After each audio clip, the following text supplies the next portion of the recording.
Hi, it's Tony Robbins. Happy New Year.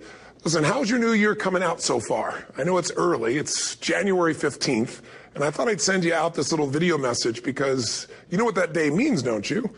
January 15th is the cutoff. Statistics show that 95% of the people that actually made a New Year's resolution have already broken it by today. And that's if you even made a resolution.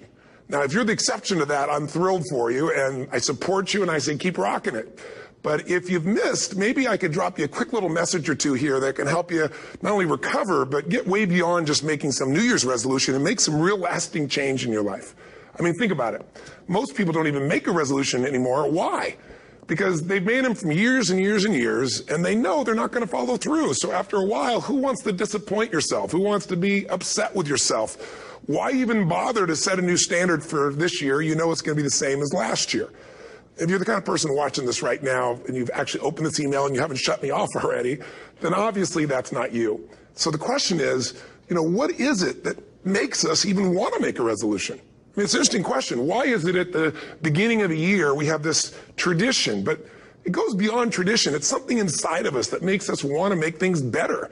And I think part of it is the calendar gives us this idea that we could have a fresh start, that we can start from fresh and have this great victory.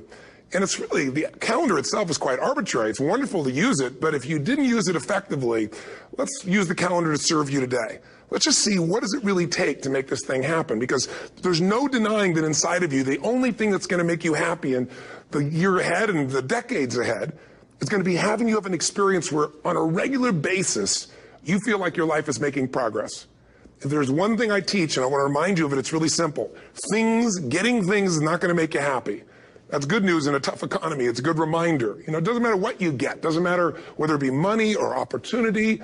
All those things might excite you for the moment. Even a relationship, as magnificent it may be, might be exciting for a while. But if you don't keep growing, that relationship isn't going to stay exciting. So the secret to real happiness is progress. Progress equals happiness. And if we can make progress on a regular basis, we feel alive. And that's why at the beginning of the year, we get this thing like, okay, I can have this fresh start. I could really do what my soul desires. I could expand. I could grow. I could improve. I could change. Or maybe better than change, I could progress. See, think about that. Progress is an aliveness to it, doesn't it? You don't have to work at changing. People say all the time now, well, I'm working on changing. Don't worry about it. You don't have to work on changing. Change is automatic. Your body's going to change whether you want it or not as the years go by. And no matter how hard you work, there's going to be some changes going on there. The economy is going to change no matter what you want it to do. The weather is going to change. Relationships are going to change. Everything in life is always changing. We don't have to work on change. Change is automatic, but progress is not. So if you want to make real progress, then you really got to look at your life in a different way. You got to say, I got to take control of this process and not just hope it's going to work out like people do who make a resolution. Because really, isn't that what they're really doing at the beginning of the year? They're saying, well, here's my resolutions for the year, and they really basically tell you their wishes. It's their wish list. It's what they hope it all comes together. And then they call it a resolution, but they don't know what a resolution is. When you resolve something, to have a resolution is to resolve it. When you've resolved, this is how it's going to be. That's when you cut off any possibility except the thing you've committed to. It's like the old adage, if you want to take the island, you burn the boats. Because when you burn those boats, there's no going back. You're going to find a way to make things work. And most people, they're stating what they hope will come together. And if it doesn't happen, then they're disappointed, but they're not too disappointed because they're not too vested. What does it take to successfully create a lasting change in your life? To not only have a New Year's resolution you follow through on, but really have a lasting change? Well, the first step for lasting change is very much like making a New Year's resolution. Fundamentally, it's the same. The first step is you got to have a vision for what it is you really, truly want. Not what you think you want or what you should have. I mean, what are most people's New Year's resolutions? I'm going to stop eating sugar. I'm going to stop smoking. I'm going to lose 10 pounds. The problem with that is it's not very inspiring for most people. It's not telling you what you're going to get. It's only what you're not going to do. And it's kind of hard to have you move forward with that. A vision is about what you're here to create. A vision that really works is one that excites you. If you say, well, my resolution, my goal, my outcome for this month, this week, this year is to lose X number of pounds, that's okay, but it's not very compelling. It has to be a compelling vision. It's got to have something that has the power to pull you, not something you have to push yourself to do. Those are two different kinds of motivation. Push requires willpower, and willpower never lasts. What will last is pull. Having something so exciting, so attractive, something you desire so much that you have a hard time going to sleep at night and you get so up early in the morning to rock it and take it to the next level. That's what you're looking to create. And that isn't easy to get. But one of the reasons we do seminars and events and we say, why do that? Why not just read a book or something? Is because when you get in an environment where you're with people that are being put in a peak state, like when you're going to a sporting event, if you watch a sporting event at home, it might have a certain level of excitement. But when you're in a stadium with 50,000 people, suddenly it has a whole different level of intensity. And we feel that. And the bottom line of our follow-through comes down to our emotional intensity. In a different state of mind, you're going to come up with a much better and a more exciting vision than if you're sitting on the couch going, okay, what are my new resolutions for this year? And you're doing it the morning after the new year has started and you're a little inebriated. And the football game's on in the background. Probably not going to have the power of focus there. Probably not going to have the power of the energy to create something that's going to pull you for this year. And you got to do that. So it's got to be a vision that's compelling. Something that it's going to be a gift to make sure that it happens. And also, along with that compelling vision, you got to have strong enough reasons that you're going to follow through when the going gets tough. That's one of the biggest things missing for most people. They say, this is what I want to do. It's not very exciting. It's not very compelling. But most importantly, they don't have strong enough reasons to push themselves through what's going to be necessary to get that dream, to get that goal when the inevitable challenges come up. When you're starving, hungry, and you're trying to go on a diet, right? When you got no time and you're stressed out and you haven't worked out still, and that's what you're supposed to do. When the economy gets tight and what you thought you're going to do doesn't work, and so you give up on the goal instead of finding another way to get there. You don't let the fear take you over if you've got strong enough reasons. Those reasons can be positive, or those reasons can also be negative. They can be, if I don't do this, this is going to cost me.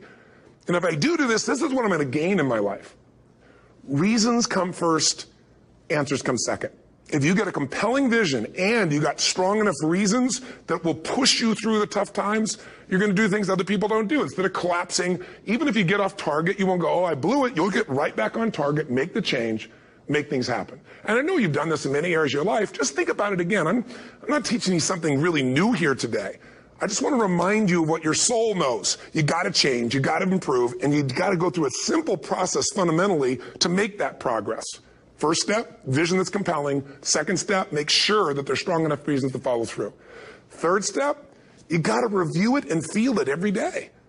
I mean, anything. Have you ever had this happen in your life? Has there been anything in your life that you've ever wanted so badly? You were so desirous of it. You had such a hunger for it that you couldn't stop thinking about it. Could have been a career move, could have been when you were a kid, a car, it could have been a relationship, it could have been anything, but you were obsessed. You wanted to make this happen. You wanted to attract this to your life. You just wanted something. And you didn't even know how to get it. But it was so compelling to you. You kept thinking about it every day, envisioning it, imagining it, feeling it. And then stuff happened. And suddenly you started to attract people or situations to your life, and it just came together. Like, you didn't even have a total plan. It was just that it was so a part of your focus with so much intensity and emotion so often that it sensitized you to notice anything that could get you there. There's a part of your brain called the reticular activating system. For short, we call it the RAS. That part of your brain determines what you notice in the world. And it's really important because when you set a goal, when you get really clear on a vision, and there's strong enough reasons, and you review it enough, and it becomes a part of you, that part of your brain says, anything that relates to this, I need to notice. It's like, did you ever buy a certain kind of car or maybe a certain outfit, and suddenly you see that car everywhere, or those outfits everywhere? Well, the cars were always around, but why do you see it now? Because your RAS knows this is important. This is part of my world now. Similarly, when you really get clear and it's compelling and you're reviewing it every day, you've got strong reasons and you're reviewing it every day and you're feeling it, the brain becomes incredibly acute at noticing anything to get you to move forward. And so that's the power of this. So, what do people do with a New Year's resolution? They come up with something they kind of want. It's not a compelling vision. They don't really have strong enough reasons, and they never review it again until they notice that they broke what they said they really want to make happen, because they didn't really resolve. If you resolve, you got the vision, it's compelling, you review it daily, and you feel it, you envision it, and you experience it. Simple as it sounds. Now, ultimately, what is this really about? Ultimately, if you're going to have lasting change in anything, you're really talking about just raising your standards. I always tell people, if you want to know how to change your life, I give it to you in 3 words, boring as it sounds: raise your standards. And what does that mean? corny as it sounds. Raise your standards. Oh, thank you for the breakthrough thought, Tony. I'm glad I wasted my time watching this little email with you. But think about it. Lasting change is different than a goal. You don't always get your goals, but you always get your standards. Maybe it would help you is to think about it this way. I try to explain standards to people with a different set of words. Think of it as everybody in life gets their musts. They don't get their shoulds. Like, think about it. Most people have a list of shoulds, don't they? Don't you have a list of the shoulds, things you should do, you should follow through on? I should lose some weight, I should work out more, I should make more calls, I should respond more rapidly to my email, whatever, you know? I should get into the office earlier, I should be, more confident. Whatever your should list is, people love to have their should list be met, but it's kind of like New Year's resolutions. If it does, it's really exciting, but if it doesn't, which is most of the time, it's a little disappointing, but you kind of know it's not going to happen. But when you decide something is a must for you, an absolute must, when you cut off any possible, you say, I'm going to find the way or I'm going to make the way. Human beings, when they resolve things, when they make a real resolution inside themselves, which is they raise the standard and they make it a must, they find the way. Think about it in your own life. Haven't you had some area of your life where you raise your standard and your life has never been the same? Maybe at one time in your life you smoked cigarettes, or you did something and you did it for years and you kept trying to change it and kept telling yourself I should. And then one day something happened. Something just clicked you over. Something took you over that kind of tipping point. And inside yourself you said no more. And it was a very, very different experience, wasn't it? Something inside of you shifted. And what was a should became a must, and you've never gone back. Is there an area like that in your life you can think of? Again, did you ever smoke cigarettes? Did you ever eat a certain way, drink a certain form of alcohol, and then finally say no more, and you just don't go back? And notice this, it doesn't really take any willpower anymore. Because somewhere when we make this click, when we make something a must, we attach ourselves to it. It becomes part of our identity. And one thing I've learned in the last, 33 years of working with people from now over 100 countries, 4 million people, is human beings absolutely follow through on who they believe they are. If you said to me, well, I'm really going to work hard to stop smoking, but, I've been a smoker my whole life, and I am a smoker. I know your days are numbered. You're going to be back smoking cigarettes again, because we all act consistent with who we believe we are. I tell people the strongest force in the whole human personality is this need to stay consistent with how we define ourselves. If you define yourself as somebody who is really conservative, you're not going to be crazy and act nuts unless you're really drunk or something, and then you can say it's the alcohol. When it's really just you finally getting permission to be yourself, the alcohol is your excuse. If you're a really crazy person, you act crazy, outrageous, playful. You don't act conservative because that's not who you are. Very often people say, well, I can't do that. I'm not that kind of person. And I always say to people, really, when did you define yourself? I mean, really, how many years ago did you come up with what you could and couldn't do in your life? How many years ago? Most people, if they really look at how they're living their life today, it's based on a set of standards, a set of beliefs that they made choices about 10, 20, 30 or more years ago. I mean, very often we made decisions in our youth or very young about what to believe, about what we were capable of, about who we are as a person, and that becomes the glass ceiling, if you will, that controls us. There's a corny metaphor, but it's true. I remember one time I was with my family at the circus, and there was a person there, and they had this big, giant elephant. And you look at this elephant, and they take this little rope, put it around the elephant's neck, and they drive this stake into the ground. And I mean, you look at this, and you know that elephant could rip down the entire tent with almost no effort. And yet, the elephant doesn't struggle, doesn't try. Why? Because the elephant's conditioned. And they take that elephant and condition the elephant when it's a baby elephant. That's how they train them. When it's a little baby elephant and it doesn't have the power yet, they put a big rope around it and they drive this huge stake in the ground, and the elephant fights and fights and fights. And one day, finally, that elephant decides, I'm not capable of pulling this out. And once that becomes the definition of an identity of anyone, an elephant in this case, they don't even try anymore. It's just who I am, that's how it is, that's just the way it is in my life.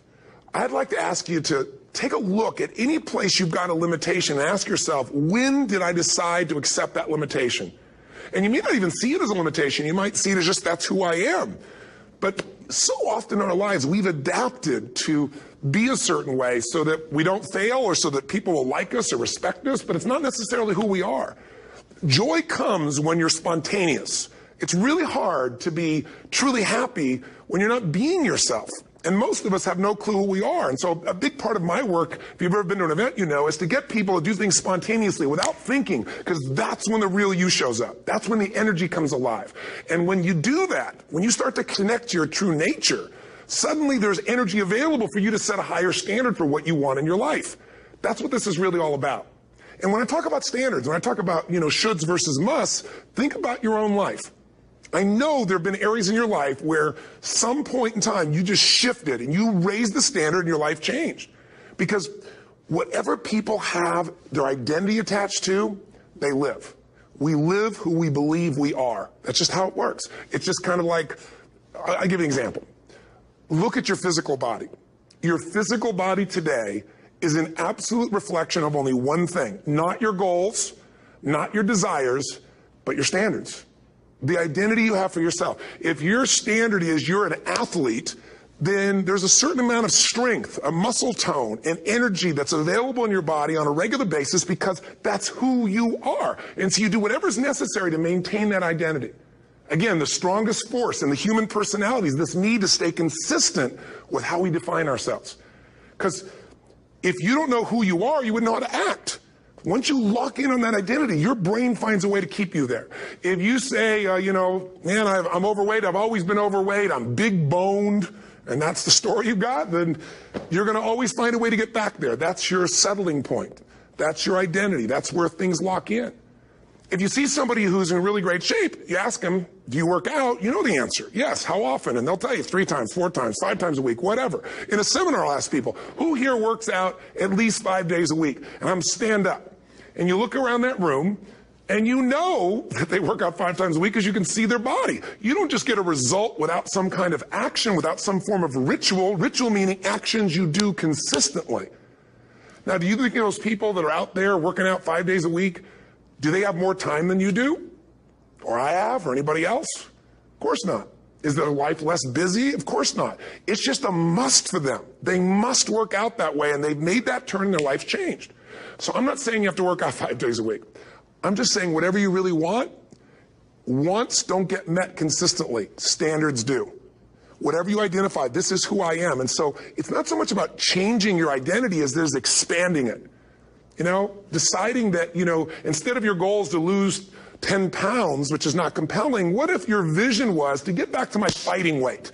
This year, this month, this next 90 days, I'm going to transform my body. I'm going to take on a new challenge. I'm going to find some technique or strategy, there's a million of them, that can reframe myself where I want to feel younger, stronger, more vibrant than ever before. Here's my reasons. Because I want the energy to really make my life work. Because it's tough out there, and I want to be stronger than I've ever been before. I want to go in front of the mirror, and if I'm naked, not, want to laugh. I want to look there and take a good look and go, yeah, I'm proud of whatever I see there. Whatever it takes, something's going to make you laugh, smile, something that's going to tease yourself, but something's going to move you to another level. If you identify yourself in a new way and you own that every day, and that becomes the standard of how you live, you'll find the way to make that standard real. Money's the same way. Think about it. It doesn't matter what's happening, quote unquote, in the marketplace. People that make money find a way to make money no matter what, don't they? I mean, most people's standard is to pay their bills. So that's what most people find a way to do, even when economic times get tough. Most people, if that's their absolute standard, they find a way. Some people's standard is pay their bills most of the time. And so most of the time they do. Some people's standard is not just to pay their bills, but to take care of their family and maybe even some of their friends. And they find a way. In fact, some people may be in a family where they don't have enough money. They barely have money to pay their bills. They work their guts out. And then somebody, their mother, their father, somebody else, their sister gets ill, and there's not enough money to take care of it. Nobody else has money in the family. They don't either, but they find a way to get that money to take care of their mother or father, don't they? And pay their bills. They never could do it before. Why? The situation made them raise their own standard. And not everybody does that. Somebody else in the family might have money and still not take care of their mother. It all comes down to the inner game, my friends. Changing your life is a change in the inner game. The outside world you can't control, but you have absolute control over this one if you learn the dynamics of what shapes you. And identity is one of those simple, clear, fundamental basics that if you start to shift it, everything else will shift in your life as well. Some people, by the way, have to have more than enough money to do what they want, when they want, where they want, with whomever they want, contribute the way they want. And if that's their must, they find a way. I know that sounds overly simplistic, but it's true. You know, somebody once said you could take all the money in the world out of the hands of everybody, out of all the wealthy people in the world who are really successful, give it to other people. It wouldn't take too long. Those people would have it back in their hands. It's not because they're manipulative. It's because they have a standard. Some are manipulative, don't get me wrong, but they've got a standard of what they're going to find a way to make happen. I'm just simply saying to you, take those 3 magic words and live them. Raise your standard. And if you really want to do it, then I'll tell you the most important secret. Have you ever done this? Have you ever told yourself you're raising your standard? Okay, I'm going to go make this happen. I'm going to go make this much money. I'm going to transform my kids. I'm going to create the ultimate relationship in my life. I'm going to transform my body, whatever it is. And then you don't have strong enough reasons and you don't use it. You don't follow through. It's because you didn't back up your standards with what makes those standards real, and that's rituals. Rituals are where the power is. Whenever we do our Robbins results coaching, and we say Robbins equals results, the way we get results with people, it's the same way if you listen to my Ultimate Edge program, or back in the old days, Personal Power, or if you went to one of my seminars. You know what I do is I take these huge challenges you got and we break them down into little bite-sized steps. Little things you do each day that after you do them, you get so much momentum that it's easy to succeed. You're not overwhelmed. You have these victory day after day after day on little things. If you went through Ultimate Edge, I'm sure you learned about the hour of power, or the 15 minutes to be able to be fulfilled, or 30 minutes to thrive, where you literally just condition your body and emotion with a couple little rituals. So it doesn't matter what's going on in your world. You feel that strength, and it's not fake. It's not some pump up. It's coming from inside you, and it works. Rituals define us. See, all the results in your life are coming from your rituals. They start with a standard and then have rituals that follow it up. Like, for example, if you are where you want to be physically, you have very different rituals than if you're not where you want to be physically. If you're overweight, you and I both know you got a different ritual than if you're physically fit. Completely different. You get up in the morning, what's the first thing you do if you're fit? Your shoes are there, you roll over, doesn't matter how you feel, you put on your shoes, you lace them, you start walking, or whatever that ritual is. If you're overweight, you roll over and you have a very different ritual. You might roll over several times to turn the alarm clock off.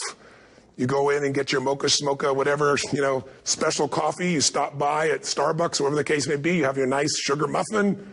It's supposed to be really nice for you. Whatever you do, it's a different ritual. If you have a great, passionate relationship, you have very different rituals in how you come home than if you have a lousy relationship.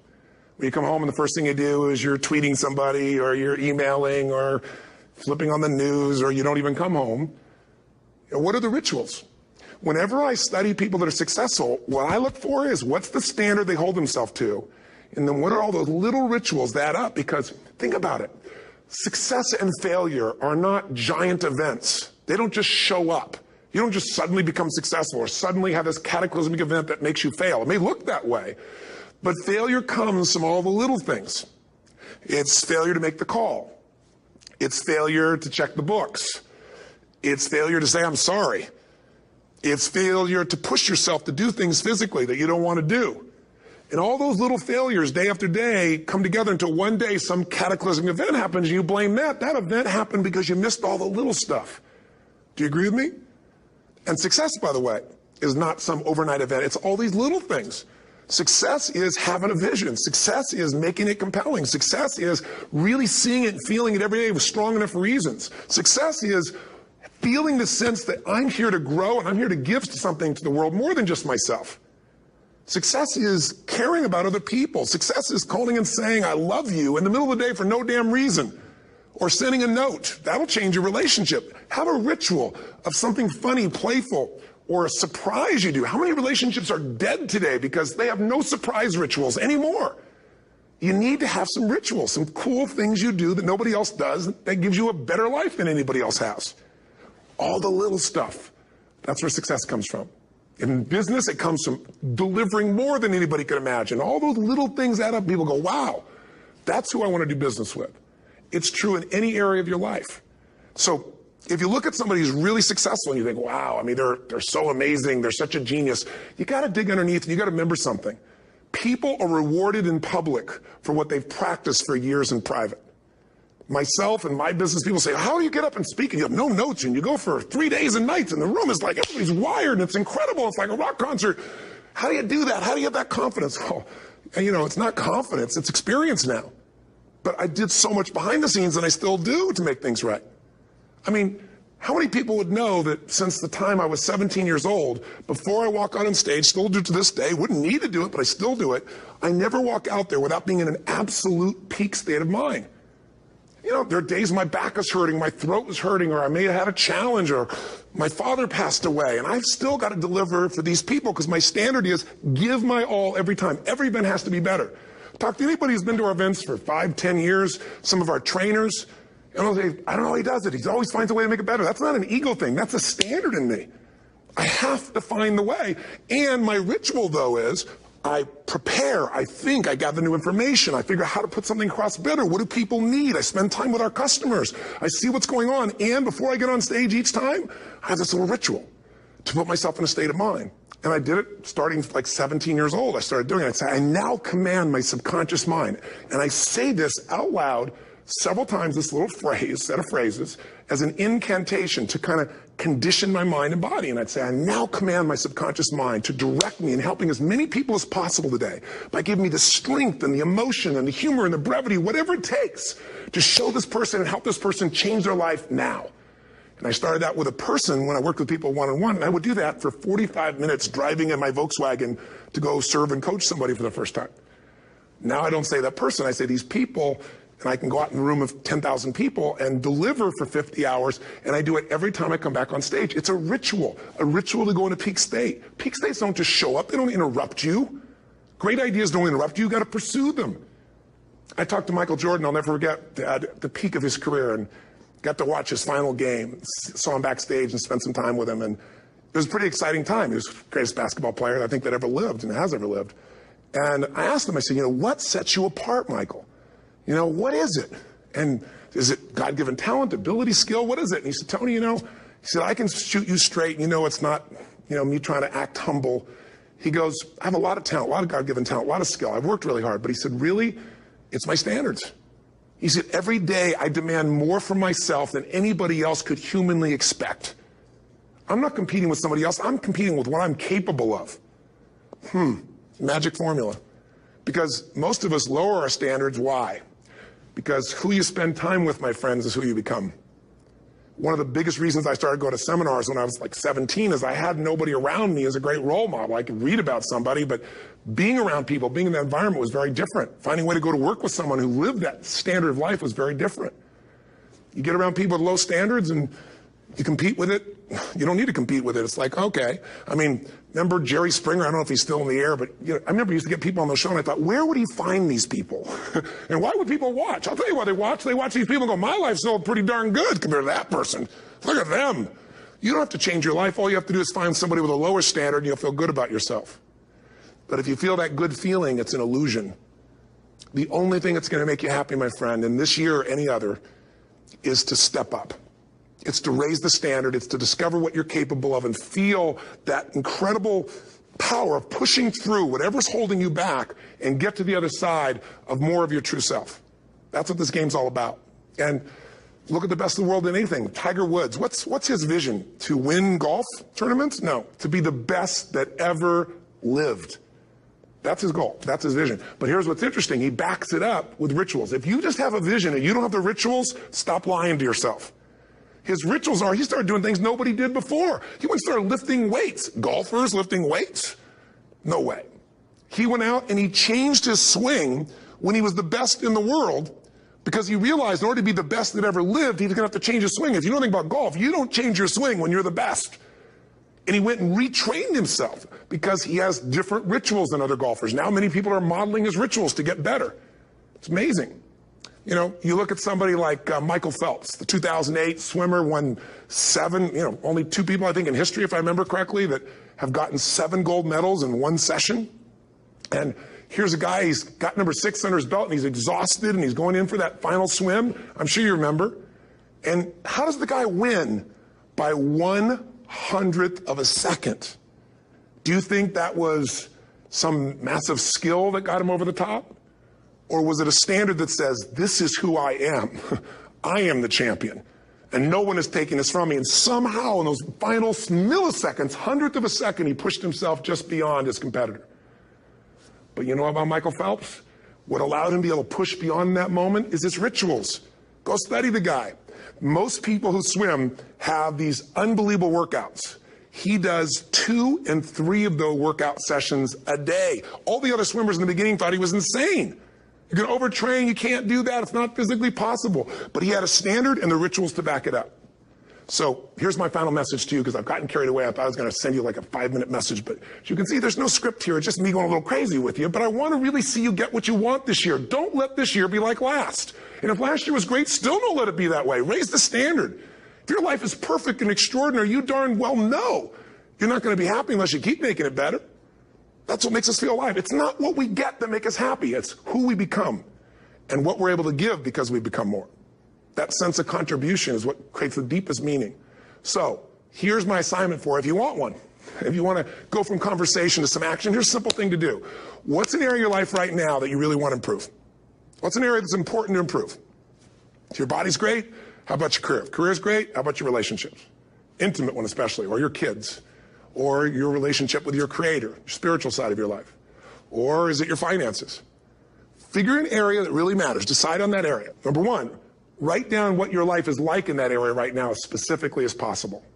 So you might say, well, I'm 13.5 pounds overweight, whatever the weight is, whatever the situation is, or my body fat's like this, or I wake up exhausted in the morning, and you write the truth of where you are right now. So you're real clear. Or I'm not in a relationship. I say I want a relationship, but I'm not in one, and I don't seem to find them. All the good ones seem to be gone is my belief. And I really do want one, but I don't have it. Whatever your definition. Or I'm in a relationship, and God, I wish I wasn't in a relationship.